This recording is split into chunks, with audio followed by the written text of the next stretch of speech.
plano envolve quem éramos, o que Cristo fez e quem somos em Cristo. O plano do Deus triuno, quem éramos, o que Cristo fez e quem somos em Cristo. No dia 5 de agosto de 2010, a parte da mina de San José, no Chile, desmoronou e essa tragédia deixou 33 mineiros, não aqui de Minas Gerais, mas mineiros lá do Chile, presos a cerca de 700 metros de profundidade, em temperaturas elevadíssimas, acima de 40 graus Celsius, uma umidade muito alta e quase nada de comida e água potável. E esses homens, então, depois desse desmoronamento, pouco se sabia sobre eles, as previsões eram de que não haviam nenhum sobrevivente, mas 17 dias depois, uma mensagem chega à superfície dizendo que eles estavam bem e estavam no refúgio. E um dos mineiros mais velhos, o Omar Reigadas, ele diz o seguinte: fomos encontrados 17 dias depois do acidente. Tínhamos pouquíssima comida e estávamos sobrevivendo com uma colher de chá de atum em conserva cada um, a cada 72 horas. A única água que havia era aquela suja e oleosa que normalmente usávamos para limpar as máquinas de mineração. Aqueles homens passaram 69 dias no subterrâneo. E no dia 13 de outubro de 2010, eles foram trazidos de volta à superfície por uma cápsula chamada Fênix, que foi desenvolvida pela NASA. E esse resgate foi transmitido ao vivo em todo o mundo. Quando a gente olha para o texto de Efésios capítulo 2, nós vemos algo semelhante ao que aconteceu com aqueles mineiros em 2010. A graça de Deus nos resgatando. Essa graça de Deus que nos tira do pecado, da morte, da escravidão e nos traz de volta para a luz. Nós não podíamos nos resgatar, nós não podíamos decidir que nós sairíamos da situação em que nós nos encontrávamos. Assim como aqueles mineiros também não. Aqueles homens não podiam dizer, pode deixar que a gente resolve. Eles não poderiam. E Paulo, na Epístola aos Efésios, então mostra que nós também não podíamos resolver a nossa situação. Nós não podíamos mudar a situação em que nós estávamos. Por isso, alguém resolveu no nosso lugar. Então, em primeiro lugar, ele mostra a situação em que nós estávamos. Versos 11 e 12, ele mostra quem éramos, onde nós estávamos. Ele diz, portanto, lembrai-vos. E é importante que nós nos lembremos quem éramos. De que outrora, vós, gentios na carne, chamados incircuncisão por aqueles que se intitulam circuncisos na carne, por mãos humanas, naquele tempo, estáveis sem Cristo, separados da comunidade de Israel, estranhos às alianças da promessa, não tendo esperança e sem Deus no mundo. Paulo fala então do estado de pecaminosidade que nós estávamos. E no verso 11 e 12 ele foca então em nós, gentios, aqueles que estavam fora da comunidade de Israel. E o que é ser gentio?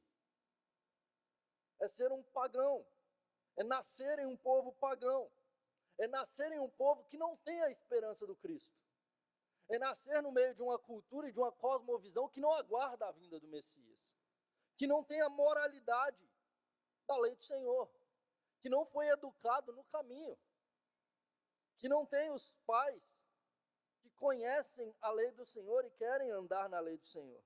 Não havia promessa para esses homens, para esperar. Eles sequer sabiam que Jesus viria. E por isso eles estavam sem Deus. Eles não buscavam a palavra do Senhor e não viviam na lei do Senhor. É como hoje alguém que sequer conhece as Escrituras. Alguém que nunca ouviu falar sobre Cristo.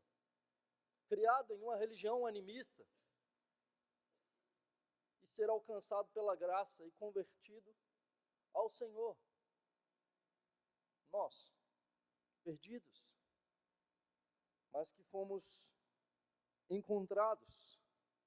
O que Deus fez por nós? Nós não éramos povo, nós não estávamos esperando por Ele. Tampouco éramos merecedores das suas promessas. Nós não andamos nos seus mandamentos. Nós não fizemos nada e nem sabíamos que tínhamos que fazer. E nós odiávamos a Deus, mesmo sem conhecê-lo.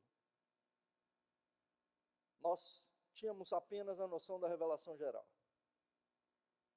O que Deus fez, as obras das suas mãos, e ainda assim entregues aos nossos próprios pecados, odiando a Deus.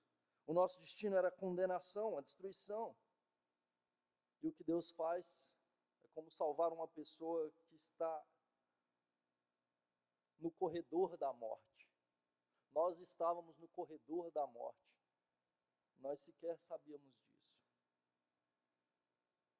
E Deus tira do corredor da morte alguém que merecia estar lá. Alguém que merecia a condenação. Alguém que estava sem esperança. E Ele coloca alguém no lugar daquele homem, alguém justo, no lugar daquele que seria executado. O que acontece conosco é o mesmo que acontece com Barrabás. Quando Barrabás estava lá naquela prisão, aguardando para ser crucificado, ele já havia sido condenado e não havia mais esperança para ele. A cruz já havia sido medida, os buracos já medidos pela sua envergadura. Agora ele estava aguardando apenas que os seus algozes o levassem para que ele fosse crucificado. Ele não esperava por compaixão, por perdão, por misericórdia. O veredito já estava dado. Mas o que acontece é que quando aqueles soldados abrem as portas da prisão de Barrabás, eles dizem para ele: você pode ir. Outra pessoa vai morrer naquela cruz no seu lugar. O tamanho, a envergadura era para ser a sua, mas outro, Jesus o Cristo, vai ser crucificado no seu lugar. Nós somos Barrabás. E é isso que Paulo está dizendo aqui. Então ele diz o que Cristo fez, verso 13, e essa é a mensagem do Evangelho. Mas agora, não havia esperança, nós estávamos sem Deus, sem as promessas. Mas agora, em Cristo, vós que antes estavais longe, fostes aproximados pelo sangue de Cristo, porque Ele é a nossa paz. Então veja que aqueles que estavam longe, agora Deus muda a situação, Ele traz aqueles que estavam longe para perto. No Salmo 148, verso 14, diz que Deus era próximo de Israel. Deus era chegado de Israel. Contudo, Israel falhou com relação às promessas, com relação à lei do Senhor. Eles não refletiram a glória de Deus para as nações. Eles não amaram o Senhor acima de todas as coisas. E agora então Deus faz a aproximação de si para com gentios, para com aqueles que não eram povo. E essa aproximação é feita por meio da cruz do Calvário, o sangue derramado de Cristo. O propósito de Deus é convergir em Cristo todas as coisas. Ele diz: em Cristo Jesus, todas as coisas são aproximadas. Nós, como povo de Deus, e judeus, gentios e judeus, por meio de Jesus Cristo. Tudo converge para Ele. Cristo é o centro. E quando Cristo é o centro da igreja, não pode haver divisão no meio da igreja. Seja entre judeus e gentios, seja por pensamentos distintos, seja por situações, por questões administrativas, teológicas, ou o que quer que seja. Se Cristo é o centro da minha vida e da minha história, se eu estou unido a Cristo, eu estou unido aos meus irmãos. Não pode haver separação. E ele diz que Cristo é a nossa paz, o qual de ambos fez um, e ele derriba a parede de separação que estava no meio, a inimizade. Ele faz um. Nós somos um com Cristo, e nós agora somos povo de Deus, juntamente com os judeus, que se convertem, com o remanescente de Israel. Ele derruba a parede que fazia a separação. Havia uma separação entre Israel e os gentios. Havia uma separação entre Cristo e os homens, entre Deus e os homens. E esse muro é derrubado, é quebrado na cruz do Calvário. Esse muro não pode ser derrubado por guerras, pela política, por força, ou mesmo pelas obras dos homens. Ele só pode ser quebrado pelo próprio Deus. É Ele quem quebra a parede que fazia a separação. E como Ele faz? Nós vemos no verso 15. Ele derruba essa parede, dizendo que Ele aboliu na sua carne a lei dos mandamentos na forma de ordenanças, para que dos dois criassem em si mesmo um novo homem, fazendo a paz. Então, em primeiro lugar, ele derruba essa parede por meio da abolição da lei dos mandamentos. Contudo, Jesus, no Sermão do Monte, ele diz que não veio para abolir a lei, mas para cumpri-la. Como que Paulo, então, pode falar contra Jesus? Mas Paulo não está falando da lei moral de Deus. Paulo se refere à lei que os judeus acreditavam ser necessária para a salvação. A lei cerimonial, a dieta judaica, a circuncisão, os sacrifícios. Cristo aboliu tudo isso, toda essa separação, não há mais circuncisão. Não é necessário mais sacrifício, porque na sua carne Cristo aboliu os sacrifícios. Um sacrifício único e suficiente para a salvação de todos os eleitos. E em segundo lugar, na criação de uma nova humanidade, para que dos dois, judeus e gentios, criassem em si mesmo um novo homem, fazendo a paz, e reconciliasse ambos em um só corpo com Deus, por intermédio da cruz, destruindo por ela a inimizade. Veja, Paulo avança do negativo para o positivo. Ele aboliu a lei dos mandamentos e agora então ele caminha para uma nova criação, uma nova raça humana. Não há judeu nem grego, não há judeu nem gentio. E essa nova criação é a igreja. Deus planejou a igreja e o centro da igreja é o Senhor Jesus. Não existe igreja de ricos ou pobres, de negros ou brancos. Não existe igreja de judeus ou de gentios. Não existe igreja de A ou B, de fulano ou de ciclano. Existe a igreja de Jesus Cristo, que comprou por um alto preço cada eleito, cada cidadão, cada membro. E por meio dele, todos unidos pela fé no Senhor Jesus Cristo. E por isso não há mais inimizade. O judeu não poderia mais olhar para o gentio como um inimigo, como um cão. Ele não podia mais olhar e ter como xingamento samaritano. Ele não podia usar como xingamento essas palavras, gentio ou samaritano. Porque Deus quebrou a barreira, o muro de separação. Não há mais. E talvez eles pudessem dizer, mas quem são esses novos que estão chegando? Porque nós guardamos a lei há mais de 1500 anos. Desde Moisés, nós somos os detentores. E esse povo que chegou agora está querendo sentar na janela. Todos, por meio de Cristo, somos um. Não há mais inimizade, não há disputas. Porque não somos nós quem devemos aparecer? Tudo deve glorificar a Jesus Cristo. Então, a partir do verso 19, ele diz então o que viemos a ser. Esse Deus triuno, por ele ambos temos acesso ao Pai em um Espírito. Por meio de Cristo nós temos acesso ao Pai em um Espírito. E veja que a unidade da igreja está baseada na unidade de Deus. Deus é três, mas ele é triuno. E nós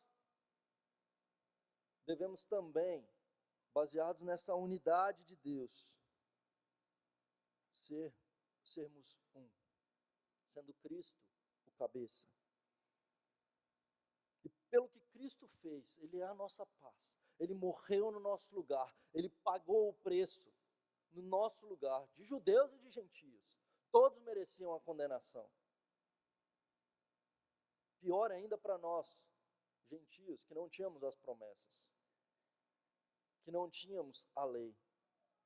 Mas agora vocês, gentios, Vocês, primeira igreja presbiteriana de Vitória, já não sois estrangeiros e peregrinos, mas concidadãos dos santos. Sois da família de Deus, edificados sobre o fundamento dos apóstolos e profetas, sendo Ele mesmo, Cristo Jesus, a pedra angular, no qual todo edifício, bem ajustado, cresce para santuário dedicado ao Senhor, no qual também vós, juntamente, estáis sendo edificados para a habitação de Deus no Espírito. O que viemos a ser em Cristo, uma nova sociedade. Templo do Senhor. Quem éramos? Inimigos de Deus, estávamos longe, sem esperança, sem Deus no mundo. Agora nós estamos perto, e não apenas perto. Paulo utiliza algumas ilustrações para mostrar agora o que Deus fez em nós por meio de Cristo, do sangue derramado de Jesus. A primeira forma que ele usa, ele diz que nós agora somos concidadãos dos santos. Nós fazemos parte agora de um reino, nós somos cidadãos de um reino. Nós agora podemos fazer parte desse reino. Nós não somos mais estrangeiros e nem peregrinos, porque os estrangeiros e os peregrinos no Império Romano não tinham direito a voto, eles não tinham direito algum, eles não tinham direito legal, ele simplesmente poderia ser condenado, ele simplesmente poderia ser morto sem sequer ser julgado. Mas agora o reino de Deus não é uma jurisdição territorial apenas, mas uma estrutura espiritual. Esses homens que eram estrangeiros e forasteiros, esses homens que eram de longe, agora são de casa. Agora eles fazem parte desse reino. Agora eles são um povo de Deus, eles recebem privilégios, eles recebem responsabilidades. E agora há uma comunidade, não há segregação. Cidadãos, participantes, e tendo o direito do reino, e concidadãos, um com o outro, dos santos. É uma comunidade de santos que Deus está construindo, de gente separada por Ele e para Ele. Em segundo lugar, ele diz que nós somos família de Deus, porque a visão de reino apenas não consegue ilustrar perfeitamente aquilo que nós somos. Porque um cidadão do reino, apesar de ele ter privilégios e responsabilidades, ele não tem acesso ao palácio.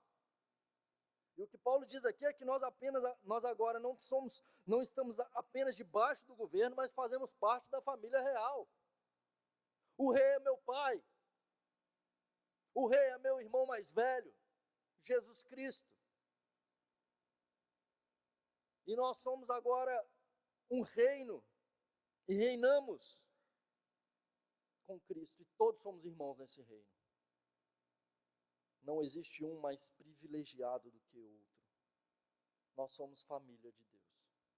Ele é o nosso Pai, e nesse reino todos somos irmãos. E a terceira ilustração que ele usa, ele nos dá a imagem de um templo sendo edificado, um santuário dedicado ao Senhor.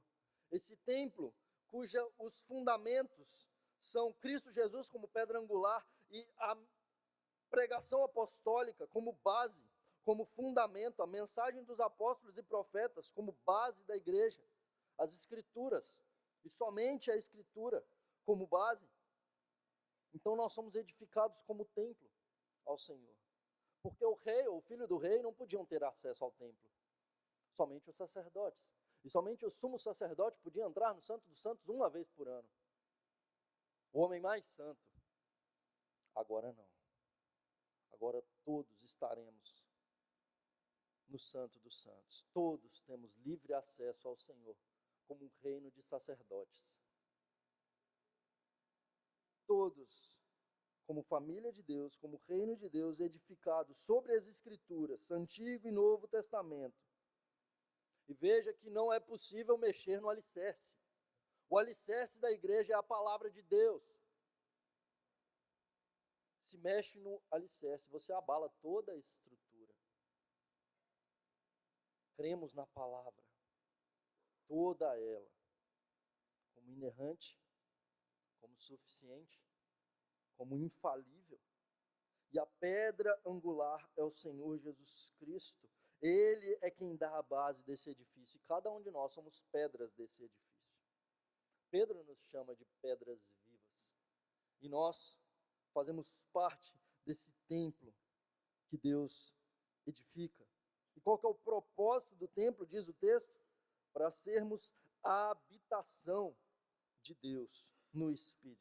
Edificados para a habitação de Deus no Espírito. Deus habita na igreja e não em pedras separadas apenas. A habitação de Deus é na igreja, queridos. Deus habita em nós. O Espírito Santo passa a habitar em nós quando cremos. Mas o propósito de Deus é que nós, como um, manifestemos a glória do Senhor e alcancemos outros e glorifiquemos ao Senhor por meio das nossas obras, da pregação do Evangelho, por meio do amor ao Senhor e do amor ao nosso próximo. Diante disso, queridos, nós devemos nos lembrar de algumas coisas para aplicar na nossa vida. A primeira delas, não deve haver divisão na igreja do Senhor. O que Paulo diz é que nós estávamos perdidos, distantes de Deus, sem esperança, sem Deus no mundo, alheios às promessas. E o que Deus faz é chamar um povo que não era povo e aproximar-se para si, salvá-los, eles que estavam destinados à ira, no corredor da morte. Agora Ele salva por meio de Jesus Cristo, e o que Cristo fez por nós, Ele paga um alto preço, Ele suporta o peso da ira de Deus no meu e no seu lugar.